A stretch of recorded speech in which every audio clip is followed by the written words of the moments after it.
Billionaire was cold and distant, stopped at the traffic light, until he saw his ex-wife selling flowers with baby. Before we begin, drop a comment telling us which city you're watching from. And once the story ends, don't forget to rate it from 0 to 10. Oh, and make sure to follow our channel for more stories like this. Now sit back and enjoy every detail. The Seattle skyline stretched endlessly beyond the floor-to-ceiling windows of the 42nd floor, but Ethan Lockhart wasn't admiring the view. His steel-gray eyes were fixed on the quarterly reports spread across his mahogany desk, numbers that would make most people dizzy with their magnitude. At 36, he had built Lockhart Automotive into a billion-dollar empire, each acquisition more ruthless than the last. His assistant knocked and entered without waiting for permission, a privilege earned through 5 years of anticipating his every need. "The Henderson deal is ready for your signature, Mr. Lockhart. The lawyers are waiting in conference room A." Ethan's fingers drummed against the desk, a habit he developed during the divorce proceedings 20 months ago. "Tell them I'll be there in 10 minutes. His voice carried that familiar edge of authority that made grown men nervous and competitors reconsider their strategies. As she left, Ethan's gaze drifted to the empty space on his desk where a silver-framed photograph once sat. Isla had given it to him on their 2nd anniversary, a candid shot of them laughing at some long-forgotten joke during a weekend getaway to the San Juan Islands. He'd thrown it away the day the divorce papers were finalized, along with every other reminder of their 3-year marriage. The drive to Henderson Industries should have taken 25 minutes in downtown traffic, but Ethan's Tesla moved with the precision of someone who controlled every aspect of his environment. The Henderson acquisition would add another $200 million to his portfolio, a number that once would have thrilled him. Now it felt as routine as his morning coffee. At the intersection of Pine Street and 4th Avenue, the traffic light caught him. Red. Ethan's jaw tightened with impatience as pedestrians crossed in front of his car, their mundane lives playing out in slow motion. A businessman clutching his briefcase, a teenager with headphones, an elderly couple walking hand in hand. Then he saw her. The world seemed to tilt on its axis. There, standing at the corner with a bundle of bright sunflowers in her arms and a baby carrier strapped to her chest, was Isla Bennett. His Isla. Except she wasn't his anymore. Hadn't been for 20 months, 3 weeks and 4 days. His heart hammered against his ribs as he took in every detail. Her honey-colored hair, once professionally styled for corporate events, was now pulled back in a simple ponytail. The designer dresses he'd bought her had been replaced by a faded denim jacket and worn jeans. But it was unmistakably her, the woman who had once shared his bed, his secrets, his life. The baby in the carrier was small, maybe 10 or 11 months old, with a pink knit hat that had slipped slightly to reveal wisps of dark hair that looked remarkably similar to his own. Ethan's hands gripped the steering wheel until his knuckles went white. The traffic light turned green, but he couldn't move. Cars began honking behind him, their impatience cutting through the fog in his mind. A man in the car behind him leaned on his horn, the sound sharp and demanding. Isla looked up at the commotion, her eyes scanning the traffic until they landed on his car. For a moment that stretched like eternity, their gazes locked through the windshield. Her green eyes that had once looked at him with love, then disappointment, then nothing at all, widened with recognition. He watched as a dozen emotions flickered across her face: surprise, fear, anger, and something else he couldn't quite identify. The baby shifted in the carrier, making a small sound that seemed to snap Isla back to reality. Without a word, without a gesture, she turned away and began walking down the sidewalk. More horns blared. The light had been green for almost 30 seconds. Ethan's hands trembled as he fumbled for the gear shift, his eyes never leaving Isla's retreating figure. She moved with purpose, her head high despite the circumstances that had clearly changed her life dramatically. As his car finally rolled forward, one question burned in his mind, refusing to be ignored. Whose baby was sleeping so peacefully against the chest of the woman he'd never stopped loving? Have you ever seen someone from your past when you least expected it, and realized that some chapters of your life might not be as closed as you thought they were?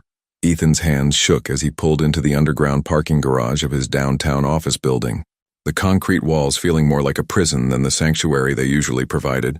The Henderson meeting had been a disaster. He'd signed the wrong page twice, missed 3 key negotiation points, and left $200 million on the table because his mind was elsewhere. Elsewhere. With Isla. With the baby who had dark hair like his.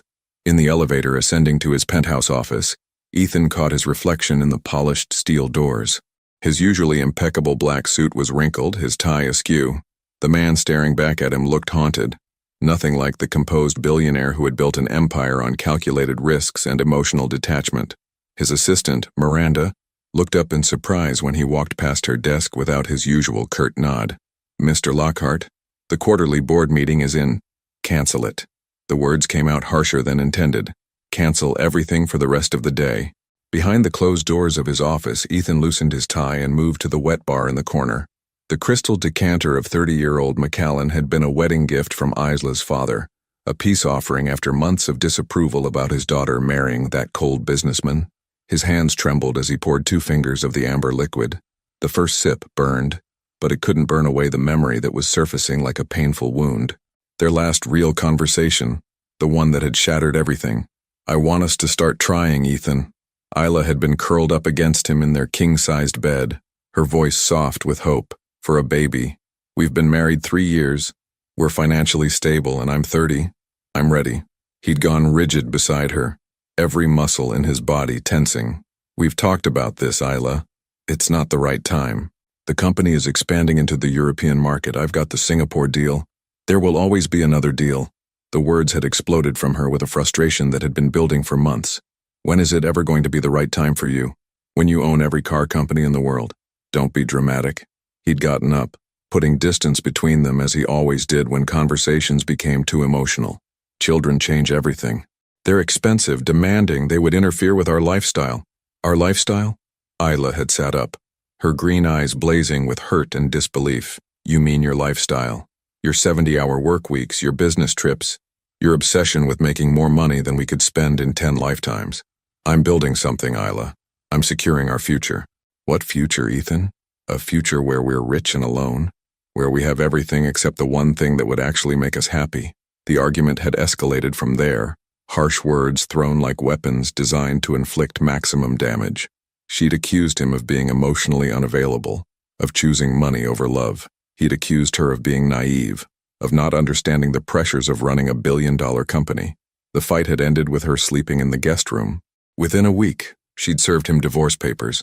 Now, standing in his office with the taste of regret coating his tongue like ash, Ethan realized he'd never asked himself the most important question. What if she'd been pregnant when she left?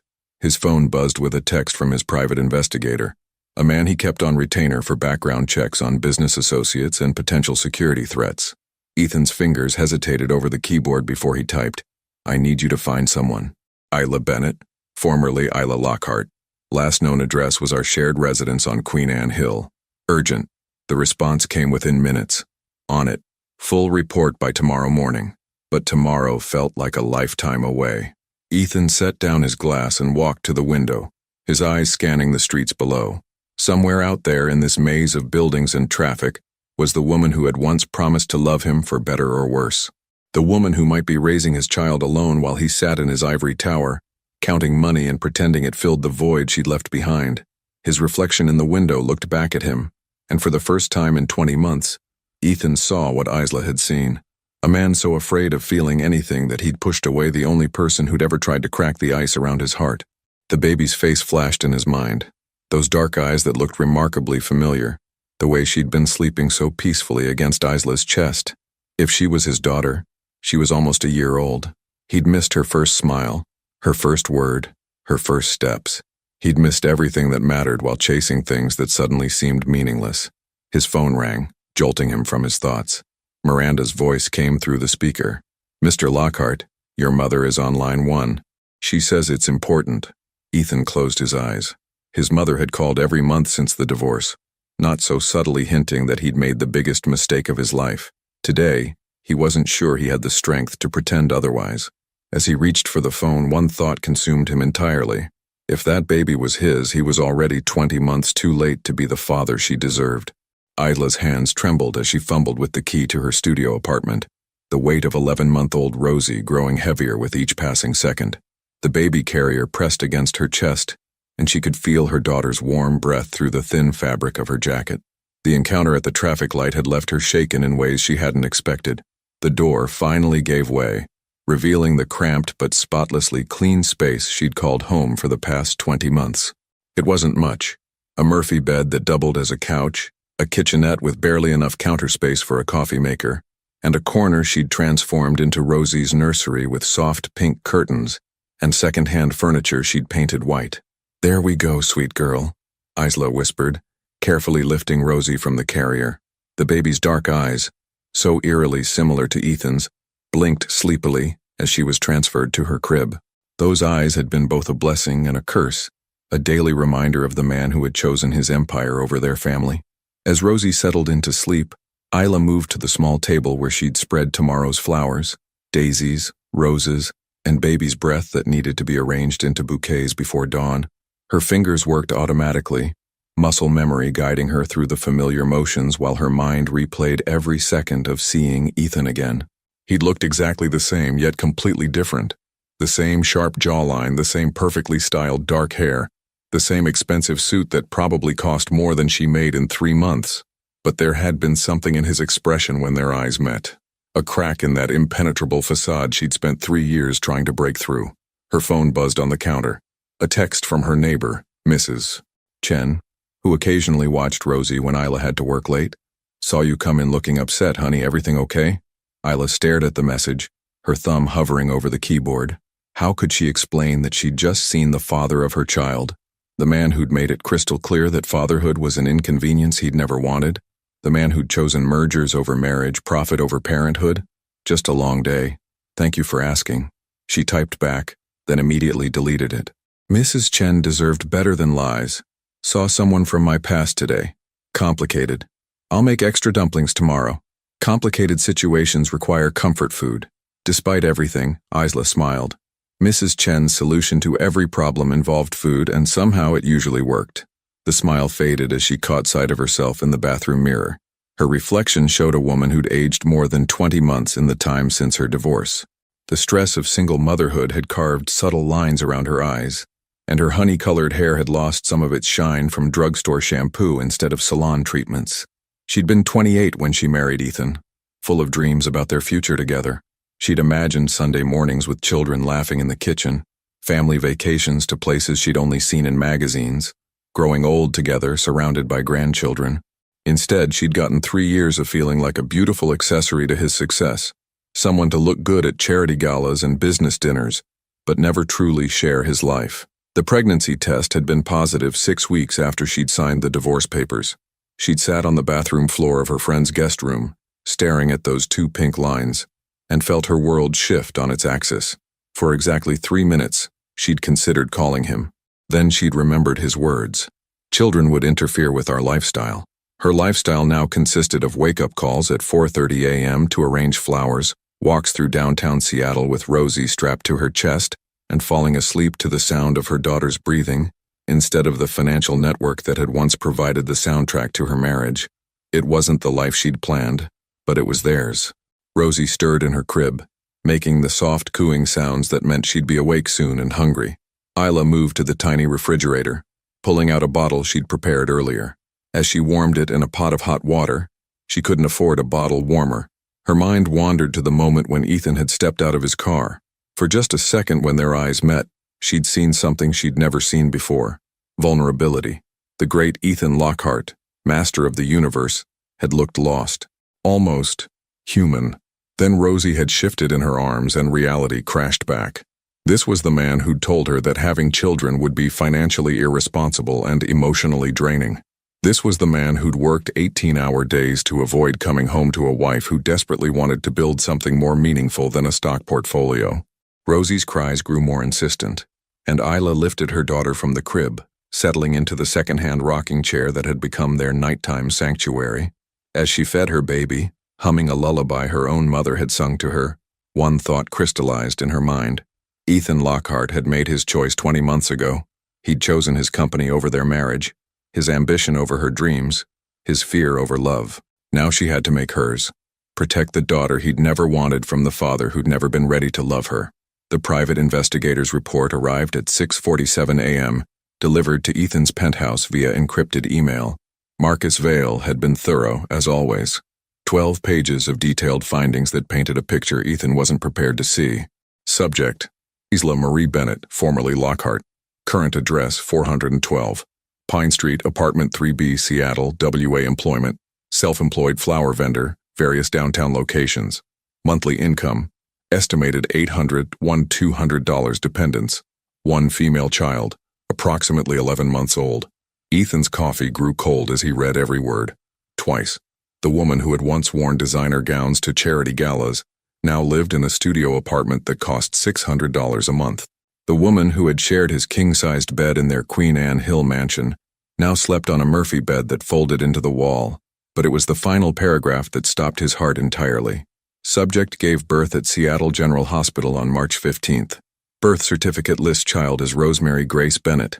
Father, unknown. Rosemary Grace. Born exactly 9 months and 3 weeks after their last night together. The night before she'd served him with divorce papers. The night they'd made love for the final time. Desperate and angry and clinging to something that was already slipping away. Ethan's hands shook as he reached for his phone, dialing Marcus directly.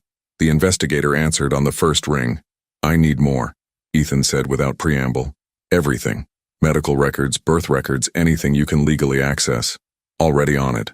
"But Ethan," Marcus's voice carried a warning. "The timeline fits.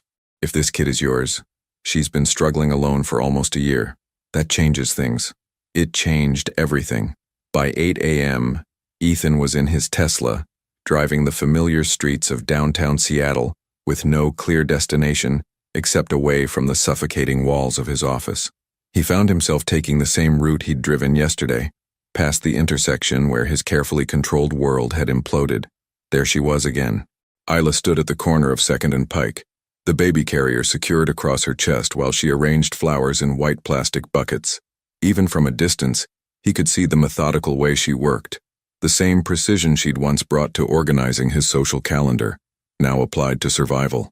He parked 2 blocks away and walked closer, using the morning crowd as cover. The baby, Rosie, he now knew her name, was awake, her tiny hands reaching for the colorful petals while Isla sorted stems with practiced efficiency. A businessman stopped to buy a bouquet, and Ethan watched Isla's face transform as she smiled, warm and genuine in a way she'd stopped smiling at him during their final months together. "Excuse me." The voice belonged to a woman in nurse scrubs, probably coming off the night shift at the nearby hospital. "How much for the roses?" $15 for a dozen, Isla replied, her voice carrying that same musical quality that had first captivated him at a business conference 5 years ago. "They're fresh this morning." The nurse counted out crumpled bills while Rosie babbled something that sounded like mama. Ethan's chest tightened at the sound. His daughter's first word, a word he'd missed, along with everything else that mattered. "She's beautiful," the nurse said, gently touching Rosie's hand. "How old?" 11 months, Isla answered, and there was such fierce pride in her voice that it hit Ethan like a physical blow. "She's my whole world." After the nurse left, Isla began rearranging the remaining flowers, humming softly to Rosie. It was a song Ethan recognized, one she used to hum while cooking dinner in their marble kitchen, back when they'd still pretended their marriage could be saved. His phone buzzed. A text from his assistant. "Board meeting moved to 10 a.m. Henderson's lawyers are threatening to pull out if you don't review the contracts today." Ethan stared at the message, then at the woman who was now singing softly to the baby girl with his eyes and her smile. 20 months ago, he would have been back in his office within minutes choosing deals over everything else. Today, the very idea made him sick. He typed back, "Handle it. I'm unavailable. All day? Mr. Lockhart, this is a $200 million. I said handle it." He turned off his phone and continued watching from the shadows. A teenage boy with paint-stained fingers bought a single white rose, probably for a girl who had no idea how lucky she was. An elderly man chose daisies, mentioning something about his late wife's grave. Isla listened to each customer like their story mattered, like their $15 purchase was the most important transaction of her day. This was who she'd always been, the woman who remembered birthdays, who sent thank you cards, who asked about his secretary's sick mother, even when he couldn't be bothered to learn the woman's name. He'd been so focused on building his empire that he'd never noticed he was married to a queen. As the morning crowd thinned, Isla began packing up the unsold flowers. Rosie had fallen asleep against her chest, tiny fists curled around the fabric of her mother's worn jacket. Ethan watched them prepare to leave, these 2 females who shared his DNA but not his name, and felt something crack open inside his chest. He'd spent his entire adult life believing that love was a luxury he couldn't afford, that emotions were weaknesses to be conquered. But standing there, watching his ex-wife struggle with dignity while his daughter slept peacefully in her arms, Ethan finally understood what he'd lost. It wasn't just a marriage. It wasn't just a wife. He'd lost his family. 3 days of surveillance had taught Ethan his ex-wife's routine better than he'd ever known it during their marriage. Isla arrived at Pike Place Market at 6:30 a.m. to buy flowers wholesale, set up at 2nd and Pike by 7:45, worked until 2 p.m., then disappeared into the maze of downtown streets with their daughter. Today, he wasn't content to watch from the shadows. Ethan approached slowly, his heart hammering against his ribs with each step. He'd rehearsed this conversation 100 times, but every prepared speech crumbled as he took in the sight of Rosie babbling happily in her carrier, tiny hands reaching for the morning sunlight filtering through the downtown canopy. Isla noticed him when he was still 10 feet away. Her entire body went rigid, protective instincts kicking in as she instinctively stepped back, putting more distance between him and the baby. Ethan. His name fell from her lips like a curse. Isla. He stopped walking, giving her space, but close enough to see the exhaustion etched in the lines around her eyes. We need to talk. No, we don't. Her voice was steady, but he caught the slight tremor beneath the surface. We said everything we needed to say 20 months ago. Did we? Ethan's gaze dropped to Rosie, who was now staring at him with curious dark eyes that looked exactly like his own in childhood photographs. Because I'm pretty sure there are some important details we left out. Isla's jaw tightened. I don't know what you think you... She's mine. The words came out quieter than he'd intended, but they cut through the morning air like a blade. Rosie, she's my daughter. For a moment, the busy street around them seemed to fade into background noise. Pedestrians walked past, cars honked in the distance, but all Ethan could focus on was the way Isla's face crumpled before she rebuilt those walls he knew so well. You don't get to do this, she whispered, her green eyes blazing with a fury that reminded him why he'd fallen in love with her in the first place. You don't get to show up here and... I hired an investigator. The confession stopped her mid-sentence. I know when she was born. I know the timeline. I know you were alone at Seattle General when you had her. Isla's face went pale. You investigated me? I had to know. Ethan took a step closer, noting how she immediately tensed. Isla, if she's mine... If... The word exploded from her lips with such venom that several passers-by turned to stare. Rosie startled at her mother's raised voice, letting out a small whimper that made Isla immediately soften her tone. If she's yours? Look at her, Ethan. Really look at her. He did. Dark hair that curled slightly at the ends, just like his had as a child. A stubborn set to her jaw that he recognized from his own reflection. The way she gripped things with her left hand. The same preference he'd had since birth. But it was her eyes that sealed it. Not just the color, but the intensity, the way she seemed to be absorbing everything around her with fierce intelligence. Why didn't you tell me? His voice cracked on the question he'd been carrying for 3 sleepless nights. Isla let out a bitter laugh. Tell you? Tell the man who said children would interfere with our lifestyle? Tell the man who worked 18-hour days to avoid coming home to his wife? Tell the man who made it crystal clear that fatherhood was an inconvenience he'd never wanted? Each accusation hit him like a physical blow because they were all true. Isla, if I had known, you would have what? Suddenly become the family man you swore you'd never be? You would have given up your precious empire to change diapers and attend mommy and me classes? She shook her head, tears threatening at the corners of her eyes. I saved us both the disappointment. Rosie began to fuss, sensing her mother's distress. Isla immediately began swaying, making soft, shushing sounds that seemed to come as naturally as breathing.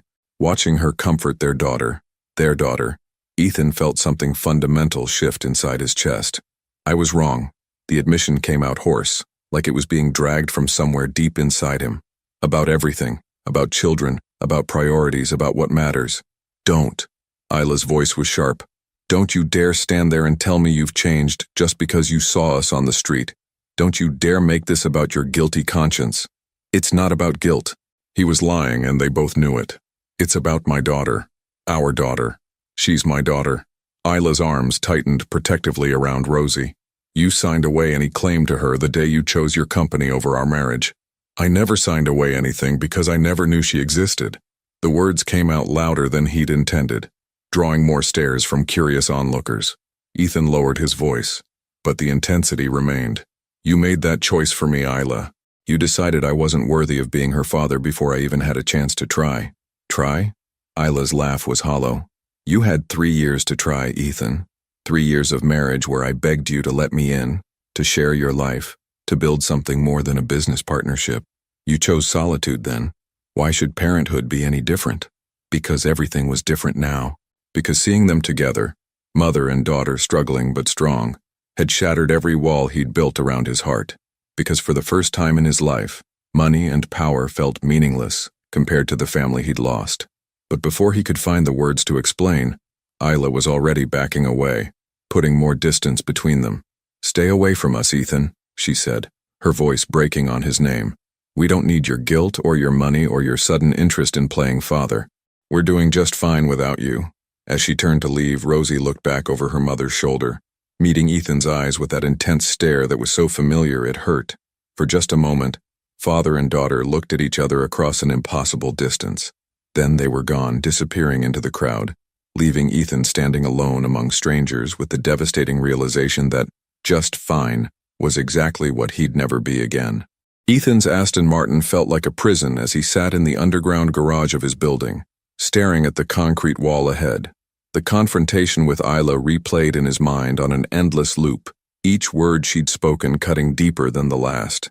He'd destroyed the best thing in his life once, and now he was watching the consequences play out in the form of a daughter who would grow up never knowing her father. His phone had been buzzing incessantly for the past hour, missed calls from his assistant, his board members, his mother. The Henderson deal had officially collapsed, costing him $200 million and his reputation as the unshakable king of automotive acquisitions. 6 months ago, it would have devastated him. Today he couldn't bring himself to care. There was only one call he wanted to make. Vale, the private investigator, answered on the second ring. I need another favor, Ethan said, his voice hoarse from the emotional battlefield he'd just left. Legal advice. Hypothetically, what rights does a father have if paternity can be established? A long pause. Ethan, tell me you're not thinking about pursuing custody. I'm thinking about a lot of things. He leaned back against the leather headrest, closing his eyes. Just answer the question. In Washington state, biological fathers have rights to visitation, even partial custody, if they can prove paternity and demonstrate they can provide a stable environment for the child. Marcus's voice carried a warning.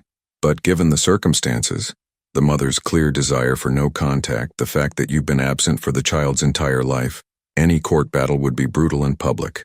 Public. The thought of Isla's private struggles being dissected in newspapers made Ethan's stomach turn. What if I just wanted to help? Financially, I mean. Child support? Better living conditions? You'd need her consent for voluntary support, or a court order for mandatory support. Both require acknowledging paternity, which means... Marcus trailed off, which means she'd have to cooperate. Ethan finished the thought, already knowing Isla would rather live in that cramped studio apartment forever than accept a penny from him. After hanging up, Ethan found himself driving aimlessly through Seattle's familiar streets, past the coffee shops where he and Isla used to meet for lunch, past the bookstore where she'd spent Saturday afternoons reading while he worked. Every corner held a memory of the woman who had tried so desperately to break through his emotional walls, only to give up and build walls of her own. His phone rang again. This time, he answered. Ethan James Lockhart. His mother's voice carried that particular tone she'd perfected during his childhood. Equal parts disappointment and determination. Miranda told me you've been unreachable for 3 days. The Seattle Times is reporting that Henderson Industries is reconsidering their acquisition terms because you've gone AWOL. Hello, Mother. Ethan pulled into the parking lot of a small neighborhood park, watching children play on swings while their parents pushed them higher. I'm fine. You're clearly not fine. What's going on? And don't you dare tell me it's just business stress. I've known you for 36 years, and you've never missed a meeting in your life. Eleanor Lockhart had always been perceptive, a trait that had served her well during her own corporate career before she'd retired to philanthropy. There was no point in lying to her. I saw Isla, he said quietly. The silence stretched so long that Ethan wondered if the call had dropped. Finally, his mother spoke, her voice gentler than before. How is she? She has a daughter. The words felt like glass in his throat. My daughter, 11 months old. Another long pause. Oh, Ethan. She was pregnant when she left me, Mom. Pregnant and alone, and I never knew. He watched a father push his toddler on a swing, the little girl shrieking with delight as she soared higher. I have a daughter, and she doesn't even know my name. What are you going to do? It was the question that had been haunting him for 3 sleepless nights. What could he do? Isla had made her feelings crystal clear. She wanted nothing to do with him. But somewhere in this city was a little girl with his eyes and his stubbornness, growing up believing her father had abandoned her before she was even born. I don't know, he admitted. She hates me, Mom, and maybe she has every right to. Ethan. His mother's voice took on that firm tone he remembered from his teenage years. You made mistakes in your marriage. Serious ones. But that doesn't mean you can't try to make amends now. She won't let me near them. Then you'll have to prove you've changed. Not with words, Isla's too smart for that, but with actions. Consistent, patient actions that show her the man you've become. What if I haven't become anything? The question came out more vulnerable than he'd intended. What if I'm still the same selfish bastard who chose profits over his pregnant wife? Are you? His mother's question was direct, challenging, because the Ethan I raised would have already figured out how to help them, even if it meant swallowing his pride and working in the shadows. After the call ended, Ethan sat in his car as darkness fell around the park. Families were heading home, fathers carrying tired children to minivans, mothers gathering forgotten toys and empty juice boxes. Normal families, doing normal things, taking for granted the everyday miracles he'd never thought he wanted. His phone buzzed with a text from an unknown number. For a wild moment his heart raced, thinking it might be Isla. Instead, it was from Marcus. Thought you should know. Property records show Isla's lease is up for renewal next month. Landlord's been raising rents in that building. Might be relevant. Ethan stared at the message, pieces of a plan beginning to form in his mind. If Isla wouldn't let him help directly, perhaps there were other ways. Ways that didn't require her permission or her forgiveness. Ways that might slowly and carefully prove to the mother of his child that some people really could change, even if they'd taken 20 months too long to start trying. 2 weeks passed before Isla noticed the changes. It started small, almost imperceptibly so. The wholesale flower vendor at Pike Place Market began giving her better deals, claiming he was overstocked and needed to move inventory quickly. The elderly Korean woman who sold coffee from a cart near her usual corner started refusing payment, insisting that pretty mother with baby deserved free coffee. Even Mrs. Chen from next door had mysteriously received an anonymous grocery delivery that she'd insisted on sharing. Isla wasn't naive. She'd spent 3 years married to a man who wielded money like a weapon, who believed every problem could be solved with the right amount of cash applied in the right places. But proving Ethan's involvement was impossible when everyone insisted their generosity was either coincidence or kindness. The breaking point came on a rainy Thursday morning when her landlord, Mr. Patterson, knocked on her door with an expression she'd never seen before, something almost resembling embarrassment. "Ms. Bennett," he said, shifting uncomfortably in the hallway. "I need to discuss your lease renewal." Isla's stomach dropped. She'd been dreading this conversation for weeks, knowing her rent was about to increase beyond what she could afford. "Mr. Patterson, if this is about the rent increase, I can try to—" "Actually, there's been a change." He handed her an official-looking document. "The building's been purchased by a property management company. They're implementing a new affordable housing initiative. Your rent is being reduced to $400 a month, with a 2-year guaranteed lease." Isla stared at the papers, her hands beginning to tremble. "I'm sorry, what? Lockhart Property Management?" He read from his own copy.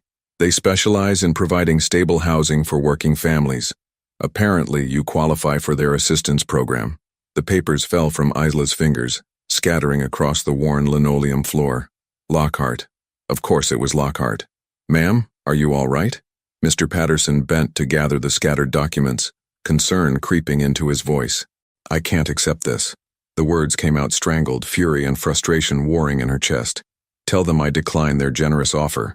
I'm afraid it's not really optional. The new owners have restructured all the leases in the building. Everyone qualifies for the reduced rate." He straightened, papers in hand.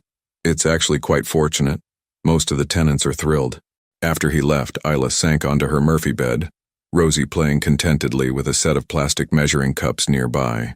Her daughter had no idea that her world was being systematically invaded by a man who thought money could buy forgiveness, or access to the family he'd abandoned. Her phone buzzed. A text from the flower vendor. "Got a special order today. Someone wants to buy all your remaining inventory every day for the next month. paying triple rate. They want the flowers donated to Seattle General's maternity ward. Should I accept? Isla's hands shook as she typed back. Who placed the order? Anonymous benefactor. Payment came through a law firm. Very official. She closed her eyes, remembering the antiseptic smell of the maternity ward where she'd given birth alone, where she'd cried into a hospital pillow while holding Rosie for the first time, wishing desperately that someone, anyone, had been there to share the moment. Now Ethan was ensuring other women would have flowers to brighten those sterile rooms. It was thoughtful. It was generous. It was manipulation. An hour later, Isla found herself standing outside the gleaming tower that housed Lockhart Automotive, Rosie secured in her carrier, determination burning in her chest like wildfire. The security guard in the marble lobby tried to stop her, but something in her expression must have warned him not to try too hard. The elevator ride to the 42nd floor felt eternal. When the doors opened, Isla stepped into a world she'd forgotten existed, all understated luxury and hushed efficiency, where the coffee cost more than she made in a day and everyone wore clothes that could feed her for a month. Ethan's assistant Miranda looked up from her computer with poorly concealed shock. Mrs. Locke, Ms. Bennett, Mr. Lockhart is in a meeting, then get him out of it. Isla's voice carried an authority she'd learned during those 3 years as a billionaire's wife, a tone that suggested resistance would be futile. Miranda hesitated for exactly 3 seconds before reaching for her phone. Mr. Lockhart, you have a visitor. Yes, sir. Right away. The office doors opened before Miranda finished hanging up. Ethan appeared in the doorway, his usual composure cracking the moment he saw them. His eyes immediately went to Rosie, who was wide awake and curiously taking in the unfamiliar surroundings. Isla, her name came out like a prayer. Don't. She walked past him into the office she'd visited so many times during their marriage, the space where he'd chosen to spend more time than in their home. Just don't.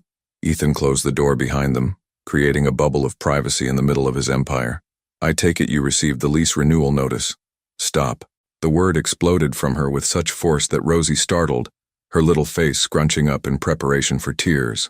Isla immediately began swaying, her voice dropping to a whisper that somehow carried more venom than any shout. Stop trying to manage my life. I'm trying to help. You're trying to control.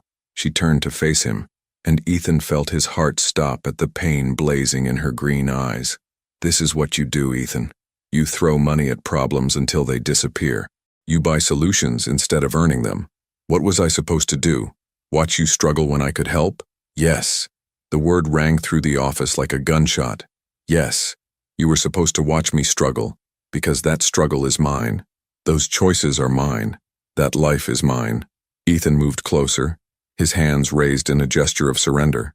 Isla, please. I just want... You want what? To ease your guilt? To play the generous benefactor so you can sleep better at night? Rosie began to fuss, responding to her mother's agitation. Isla's voice softened automatically as she comforted her daughter, but her eyes remained hard as flint. You want to be her father without earning the right. You want forgiveness without doing the work. Then tell me how to do the work. The desperation in his voice was raw, unfiltered. Tell me what I need to do to earn the right to know my daughter. Isla studied his face for a long moment, searching for something she apparently didn't find. Start by respecting my choices. Stop the anonymous gifts. Stop the property management company. Stop trying to orchestrate my life from behind the scenes. And then nothing. She moved toward the door, Rosie now calm in her arms.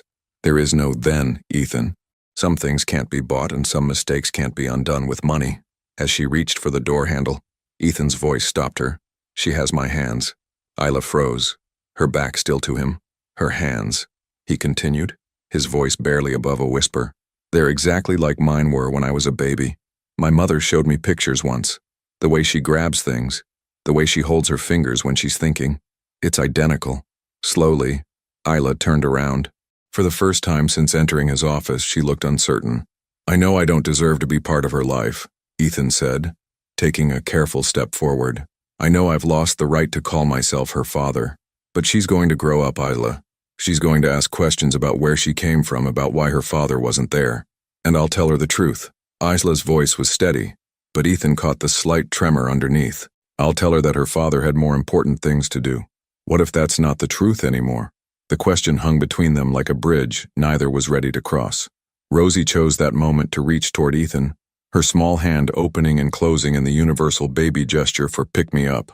It lasted only a second before she turned back to her mother, but it was enough to shatter something in both their faces. "Stop the property management company," Isla whispered, her voice breaking. "Stop all of it. If you want to prove you've changed, prove it by respecting the word no." This time, when she left, Ethan didn't try to stop her, but as the elevator doors closed on the two most important people in his world, he realized that learning to respect no might be the hardest lesson he'd ever had to master. 3 weeks of silence stretched between them like an unbridgeable chasm. Ethan kept his word. The anonymous gifts stopped, the property management company dissolved, the wholesale flower deals returned to normal rates. He drove past Isla's corner every morning on his way to work, watching her from a distance but never approaching, respecting the boundaries she'd drawn in the sand. It was killing him. The irony wasn't lost on him that he'd spent 3 years of marriage avoiding emotional intimacy, and now emotional distance felt like slow starvation. He threw himself into work with renewed intensity, but the numbers on his computer screen blurred into images of dark-haired babies and the woman who'd once loved him enough to try breaking down his walls. His mother called twice a day. His assistant walked on eggshells. His board members whispered about his distracted performance during meetings. Ethan heard it all from a distance, as if his real life was happening somewhere else, in a cramped studio apartment where his daughter was learning to walk without him there to catch her when she fell. The call came at 2:17 on a Tuesday afternoon. "Mr. Lockhart?" The voice was unfamiliar, professional, but urgent. "This is Dr. Sarah Mills from Seattle Children's Hospital. I'm calling about your daughter, Rosemary Bennett." The world tilted sideways. Ethan's coffee mug slipped from nerveless fingers, shattering against the marble floor of his office. "What happened? Is she... How did you get this number?" "Your wife, ex-wife, listed you as an emergency contact on the intake forms. Rosemary has been admitted with severe dehydration and a high fever. Ms. Bennett collapsed in our waiting room and is currently unconscious. We need someone here immediately." Ethan was already grabbing his keys, his mind racing through 1,000 terrifying possibilities. "I'm on my way. Don't let anything happen to them." The drive to Seattle Children's Hospital passed in a blur of squealing tires and red lights he barely stopped for. Ethan's hands shook as he ran through the sterile corridors, following signs to the pediatric ward, his heart hammering against his ribs like a caged animal. He found them in room 314. Rosie lay in a hospital crib that seemed enormous around her tiny frame, IV lines snaking from her small arms to machines that beeped with mechanical precision. But it was the sight of Isla that stopped him cold. She sat in a chair beside the crib, pale as paper, her honey-colored hair lank with sweat and exhaustion. Dark circles shadowed her eyes, and her clothes hung loose on a frame that had grown too thin. She looked up when he entered, and he saw no anger in her expression, only bone-deep weariness and fear. "She won't stop crying for you," Isla whispered, her voice hoarse. "The nurses say she keeps reaching toward the door like she's waiting for someone." Ethan approached slowly, as if sudden movements might shatter the fragile peace between them. Rosie's eyes tracked his movement, and when she saw him, she let out a weak cry that sounded remarkably like, "Dada." "How long has she been sick?" He kept his voice low, professional, but his hands were trembling as he reached toward the crib. 3 days. I thought it was just a cold, but her fever spiked this morning and she couldn't keep anything down." Isla's voice cracked. "I carried her here on 2 buses because I couldn't afford a taxi, and somewhere between the waiting room and triage I just collapsed." Ethan's jaw clenched as he imagined Isla struggling alone with a sick baby, too proud to call him, too stubborn to accept help. "The doctor said you listed me as an emergency contact." I panicked. She wouldn't meet his eyes. "They needed a name. And you're her." She couldn't finish the sentence. "Father." Ethan completed it for her, the word feeling strange and wonderful and terrifying on his tongue. "I'm her father." For the first time since their confrontation in his office, Isla didn't argue. The doctor arrived 20 minutes later, a kind-faced woman in her 50s who looked between Ethan and Isla with the practiced eye of someone who'd seen every family dynamic imaginable. "Rosemary is responding well to the IV fluids," Dr. Mills explained. "The fever is breaking, and her hydration levels are improving. She should be able to go home tomorrow, but she'll need careful monitoring for the next few days." "I can handle it," Isla said quickly, struggling to stand. The movement made her sway dangerously, and Ethan instinctively reached out to steady her. "Ms. Bennett," the doctor said gently, "you're in no condition to care for anyone right now. When was the last time you ate a full meal? Isla's silence was answer enough. You need rest, proper nutrition, and someone to help with Rosemary's care. Dr. Mills looked pointedly at Ethan. I assume that's why you called her father? The question hung in the air like a challenge. Ethan looked at Isla, really looked at her, and saw past the stubborn pride to the exhausted woman who'd been carrying the weight of parenthood alone for almost a year. She was drowning, and her pride was the anchor dragging her under. She'll stay with me, Ethan said quietly. Both of them, until Isla is back on her feet. Ethan, no. Isla's protest was automatic, but weak. We can't, I won't. You won't what? Let me help my daughter when she's sick? Let me take care of the woman who's been taking care of her all this time? He moved closer, his voice dropping to a whisper meant only for her ears. Isla, you're falling apart. When was the last time you slept through the night? When was the last time someone took care of you? Tears spilled over her cheeks, the first real tears he'd seen from her since the divorce. I can handle this alone. I know you can. Ethan's voice was infinitely gentle. You've been proving it for 11 months, but you don't have to anymore. Rosie chose that moment to reach through the crib bars toward Ethan, her small hand grasping for his finger. When he gave it to her, she gripped it with surprising strength, her fever-bright eyes focusing on his face with intense concentration. Dada, she said clearly, the word cutting through every defense Isla had built around her heart. Dr. Mills smiled. I think that settles it. I'll have the discharge papers ready for tomorrow morning. As the doctor left, Ethan found himself holding his daughter's hand through the hospital crib bars, while her mother cried quietly in the chair beside them. It wasn't how he'd imagined meeting his child, but as Rosie's breathing evened out into peaceful sleep, her tiny fingers still wrapped around his, Ethan realized that some beginnings came disguised as emergencies. She said her first word to you, Isla whispered, her voice thick with exhaustion and something that might have been grief. Her second word, Ethan corrected gently. You told me her first word was mama. Isla looked up at him, surprise flickering across her tear-stained face. You remember that? I remember everything you've ever told me about her. He met her eyes, letting her see the truth there. I just wasn't ready to hear it before. Outside the hospital window, Seattle's skyline glittered in the gathering dusk, but Ethan's attention was focused entirely on the two females who had just let him back into their world, not through grand gestures or anonymous gifts, but through the simple, terrifying trust of a sick child reaching for her father's hand. The Queen Anne Hill mansion felt like stepping back in time, except everything had changed. Isla stood in the marble foyer she'd once called home, holding a sleepy Rosie while Ethan carried their hospital bags, and marveled at how foreign it all felt. The abstract paintings she'd chosen still hung on the walls.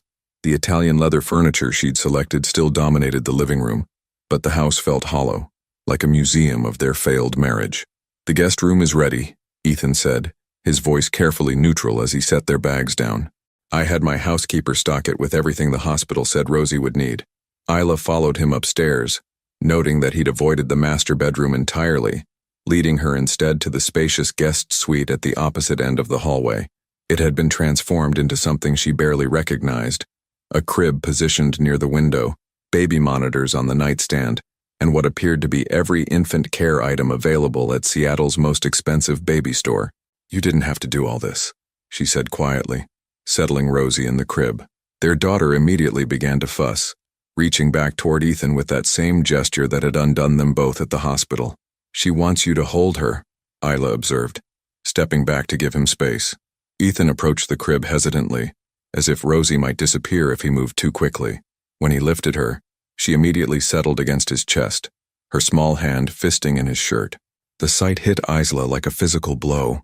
Her daughter, so completely trusting in the arms of the man who'd missed her entire first year of life. She's so light, Ethan murmured, his voice thick with wonder.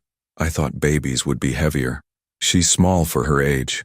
Isla settled into the plush armchair, exhaustion pulling at her bones. The pediatrician says she'll catch up, but the first few months were challenging. The understatement hung between them. Isla remembered those sleepless nights when Rosie wouldn't stop crying, when formula was too expensive and her milk supply was inconsistent from stress and poor nutrition. She remembered walking the floors of her tiny apartment at 3 a.m., bouncing a screaming baby while fighting off panic attacks about how she was going to make it through another day. Tell me, Ethan said, settling into the chair across from her without releasing Rosie. Tell me about those first few months. Ethan, please. His dark eyes met hers, and she saw something there she'd never seen during their marriage: genuine vulnerability. "I need to know what I missed. I need to understand what you went through alone." So she told him about the labor that lasted 18 hours with no one to hold her hand or tell her she was strong enough to get through it. About bringing Rosie home to an apartment that felt too quiet and too overwhelming all at once. About the night she'd called the pediatric nurse hotline at 2 a.m. because she was convinced something was wrong when Rosie wouldn't stop crying, only to learn that sometimes babies just cried. "I kept a journal," she found herself admitting. Pictures, milestones, funny things she did. "I told myself it was for her so she'd know about her first year, but really, I think I was keeping it for you." Ethan's breathing hitched. "Where is it?" "In my apartment, hidden in the closet." Isla watched as he swayed gently, Rosie's eyes growing heavy in his arms. "I thought maybe someday if you ever wanted to know her you'd want to see what you missed." "I want to see it." The words came out hoarse. "All of it. Every photo, every milestone, every moment I should have been there for." They fell into silence, the weight of lost time settling around them like dust. Rosie had fallen asleep against Ethan's chest, her tiny hand still clutching his shirt, and Isla felt something she'd thought was permanently broken beginning to stir back to life in her chest. "She looks like you when she sleeps," Isla said softly. "Peaceful, like nothing in the world could touch her. She has your chin." Ethan's voice was barely above a whisper, as if speaking too loudly might wake their daughter. "And your stubbornness. The nurse said she refused to take the medicine until they brought you back to consciousness." The mention of her collapse brought reality crashing back. Isla touched her temple, where a headache had been building since she'd woken up in the hospital. "The doctor said I need to eat more, rest more. Easier said than done when you're living paycheck to paycheck. That stops now." Ethan's voice carried a note of finality that reminded her why he'd become a billionaire before his 35th birthday. "You don't go back to that apartment. You don't go back to selling flowers on street corners. You focus on getting healthy, and you let me take care of both of you." "Ethan, we can't." "Why not?" He stood carefully, moving toward the crib to put Rosie down. "Give me one good reason why the mother of my child should be struggling to afford groceries while I have more money than I could spend in 10 lifetimes. Because money doesn't fix everything." The words exploded from her with more force than she'd intended. Rosie stirred in the crib, and both parents immediately froze, waiting to see if she'd wake up. When their daughter settled back into sleep, Isla continued in a whisper. "Money doesn't fix the fact that you chose your company over our marriage. It doesn't fix the fact that you made me feel like wanting children was selfish and demanding. It doesn't fix the fact that you let me walk away without fighting for us." "You're right." Ethan's admission surprised them both. "Money doesn't fix any of that. But maybe time can. Maybe proving that I've learned from those mistakes can." "People don't change, Ethan." "Not really." "Then explain this." He gestured around the transformed room. "Explain why I canceled 5 board meetings to sit in a hospital room. Explain why I haven't thought about a single business deal since the moment I saw you again. Guilt, not guilt." He moved closer, his voice dropping to that intimate tone she remembered from their early dating days. "Love. I never stopped loving you, Isla. I just convinced myself that love was a luxury I couldn't afford. I was wrong about that too." The confession hung between them like a bridge she wasn't sure she was ready to cross. Outside the window, Seattle's lights twinkled in the distance, and Isla could hear the familiar sound of rain beginning to fall against the glass. "I kept our wedding album," she whispered. The admission pulled from somewhere deep inside her. "Even after everything, even when I hated you, I couldn't throw it away." Ethan's breath caught. "Isla, I'm not saying I forgive you." Her voice was firm despite the tears threatening at the corners of her eyes. "I'm not saying this changes anything between us. But for Rosie's sake, I'll stay until I'm back on my feet and she's fully recovered." And then, Isla looked at their daughter sleeping peacefully in the crib that should have been hers from the beginning, then back at the man who'd broken her heart so thoroughly she'd thought it would never heal. "Then we figure out how to be parents together, even if we can't be anything else." It wasn't forgiveness.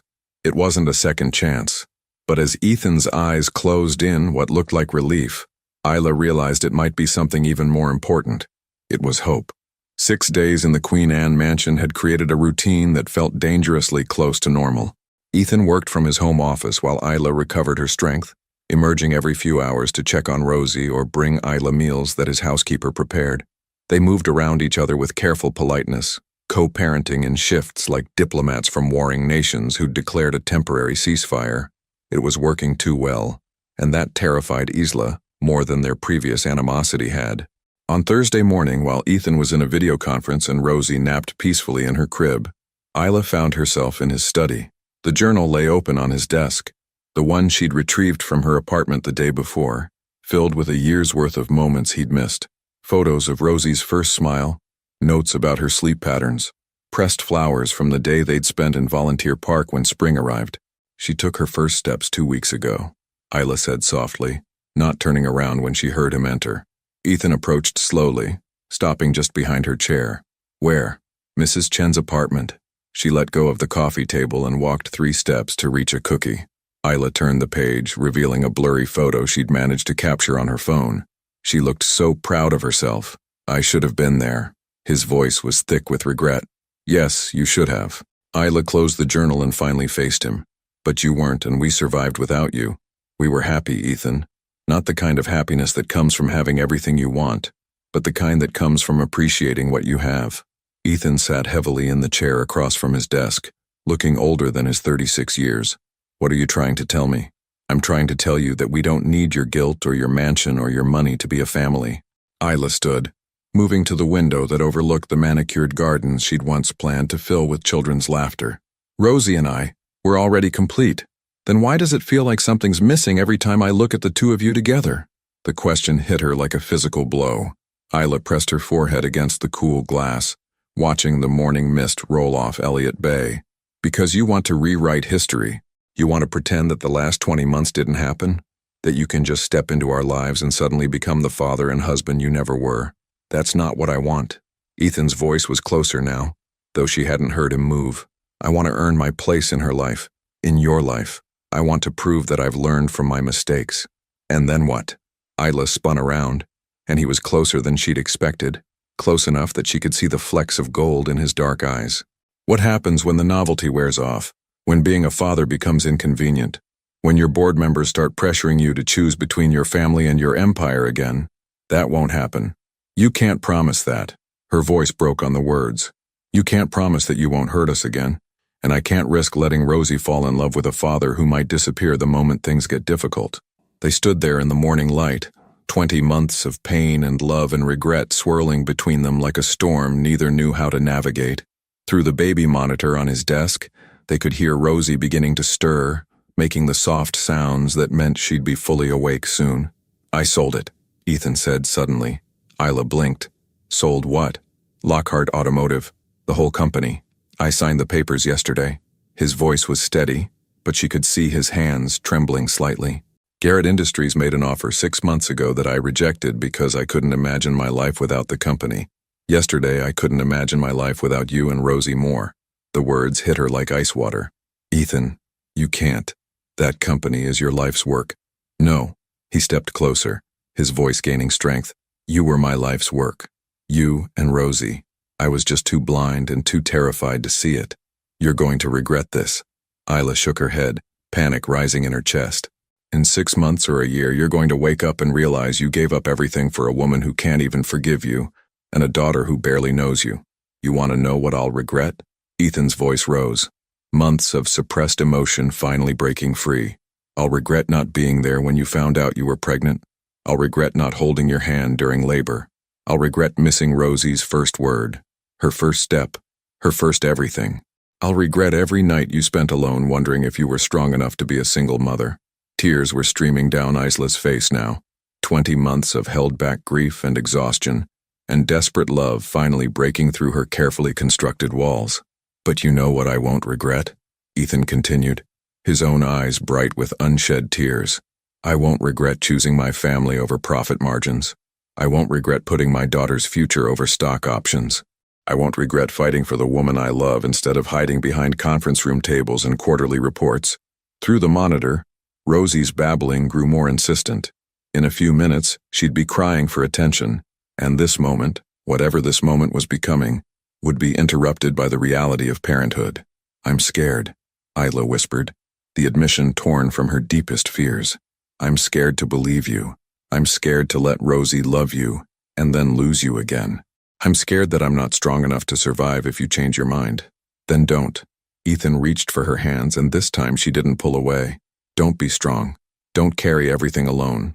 Let me share the weight. Let me prove that some people really can change when they have something worth changing for. Rosie's cries echoed through the monitor, urgent now, demanding attention from her parents. But neither of them moved, caught in a moment that felt like standing at the edge of a cliff deciding whether to jump or step back onto solid ground. If I say yes, Isla said slowly, if I give us another chance, this isn't about the money or the house or trying to recreate what we had before. This is about building something new, something real. I know. And if you ever make me feel like loving you is a burden again, if you ever make Rosie feel like she's competing with your ambition for your attention, I will take her and disappear so completely that all your money and all your investigators will never find us. The threat should have intimidated him. Instead, Ethan smiled, the first real smile she'd seen from him since their reunion, and lifted her hands to his lips. Deal, he whispered against her fingers. But Isla, you won't need to disappear, because I'm never letting either of you go again.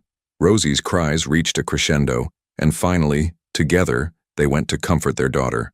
Not as ex-spouses sharing custody, not as reluctant co-parents, but as something they'd never been before, a family choosing each other one day at a time.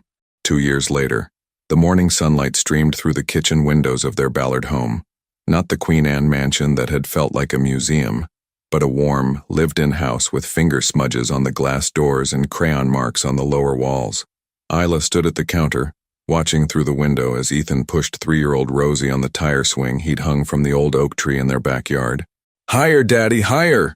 Rosie's delighted squeals carried through the open window, and Isla smiled as she watched her husband again, as of 6 months ago, pretend to struggle with the rope. "I don't know, sweetheart," Ethan called back, his voice filled with exaggerated concern. "Any higher and you might fly away like a bird." "I want to fly," Rosie giggled, her dark curls streaming behind her like ribbons. "Catch me if I fly, Daddy. Always," Ethan promised, and Isla's heart clenched at the absolute certainty in his voice. The past 2 years hadn't been a fairy tale. There had been arguments about boundaries, discussions about the future that lasted until 3 a.m., and moments when old fears crept in to whisper that happiness this profound couldn't possibly last. But they'd worked through each challenge together, learning to communicate in ways they'd never managed during their first marriage. Ethan had used the money from selling Lockhart Automotive to start a foundation focused on single-parent support, housing assistance, childcare funding, and job training programs. He worked from their home office 3 days a week and spent the other 2 at the foundation, but he'd never missed a bedtime story or a scraped knee that needed kissing better. The front door opened, and Mrs. Chen shuffled in carrying a container of what were undoubtedly homemade dumplings. At 78, she'd appointed herself honorary grandmother to Rosie and had a standing invitation to Sunday dinner that she'd never missed. "That child gets more spoiled every week," Mrs. Chen said fondly, watching through the window as Ethan now lay on the grass while Rosie used his back as a launching pad for somersaults. "She's got him wrapped around her little finger," Isla agreed, though her tone carried nothing but affection. "And you? Still happy with your choice?" It was a question Mrs. Chen asked every few months, not from doubt, but from the protective instincts of someone who'd watched Isla struggle through those early months of single motherhood. Isla considered it seriously, as she always did. "Ask me tomorrow," she said, using the answer that had become their ritual. Mrs. Chen nodded approvingly. "Smart girl. Happiness isn't something you achieve once and keep forever. It's something you choose day by day." Through the window they watched as Ethan scooped Rosie up and spun her around, both of them laughing with the kind of unself-conscious joy that made Isla's chest tight with gratitude. When he set her down, Rosie immediately pointed toward the house. "Mama, Mama, did you see me fly?" Isla opened the back door as her daughter came barreling toward her, grass stains on her knees and pure happiness radiating from every part of her small body. "I saw everything, baby girl. You were amazing." Ethan followed more slowly, his hair mussed and his business shirt wrinkled from their morning adventures. He looked nothing like the polished billionaire she'd first married, and everything like the man she'd fallen in love with all over again. "Mrs. Chen brought dumplings," Isla told him as he approached. "Perfect. I worked up an appetite being a human jungle gym." He dropped a kiss on the top of Isla's head, casual and natural in a way that had taken months to rebuild. "How's the morning sickness today?" Isla placed a protective hand over her still flat stomach where their second child, a son, according to last week's ultrasound, was growing steadily. "Better. I think Junior approves of Mrs. Chen's cooking." Junior? Rosie looked up from where she was collecting dandelions near the porch steps. Who's Junior? Ethan and Isla exchanged a look, having discussed how to tell their daughter about the pregnancy, but never quite finding the right moment. Apparently, the right moment was now, in the middle of their backyard on a Sunday morning, surrounded by the ordinary magic of their everyday life. Come here, sweetheart, Isla said, settling onto the porch steps and pulling Rosie onto her lap. Mommy and Daddy have something exciting to tell you. As they explained about the baby brother who would arrive in 6 months, Isla caught Ethan's eye over their daughter's head. He was watching them with an expression she'd grown to treasure. Complete present moment awareness, as if this conversation with their 3-year-old was the most important meeting of his life. Will he like tire swings? Rosie asked seriously. Probably, Ethan said, settling beside them on the steps. But he'll have to wait until he's bigger. Babies are very small when they're first born. Smaller than me? Much smaller. Rosie considered this gravely. Then I'll help take care of him. Like Daddy takes care of me. Exactly like that, Isla whispered, her throat tight with emotion. Later that evening, after Mrs. Chen had gone home with promises to bring soup for Isla's pregnancy symptoms, after Rosie had been tucked into bed with 3 stories and a dozen kisses, Ethan and Isla sat on their front porch swing, watching the Seattle skyline twinkle in the distance. Do you ever miss it? Isla asked quietly. The company, the deals, the rush of closing a billion-dollar acquisition? Ethan was quiet for so long that she wondered if he'd fallen asleep. When he finally spoke, his voice was thoughtful, contemplative. I miss the simplicity of it sometimes, he admitted, when success could be measured in numbers and problems could be solved with money.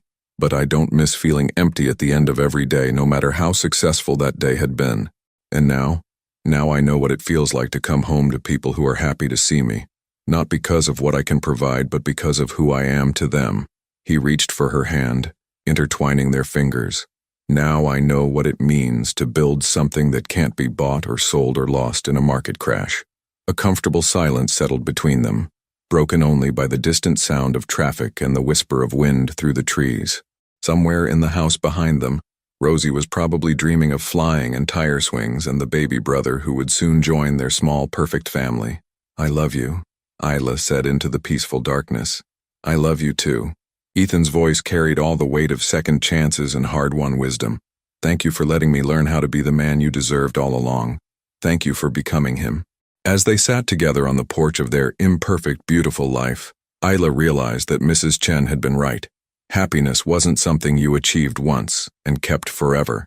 It was something you chose, day by day, moment by moment, swing by swing. And tomorrow, she would choose it again. Sometimes the greatest love stories aren't about finding the perfect person. They're about 2 imperfect people choosing to grow into the love they both deserve. In a world where second chances are rare and forgiveness is earned, not given, what would you choose? The safety of protecting your heart, or the courage to risk everything for the possibility of building something beautiful from the broken pieces? Your participation means a lot to the channel. Please share your thoughts in the comments. Thank you for watching. If you enjoyed the story, please subscribe to our channel and leave a comment below, letting us know what you thought. Your feedback and support mean a lot to us. Stay tuned for more exciting stories.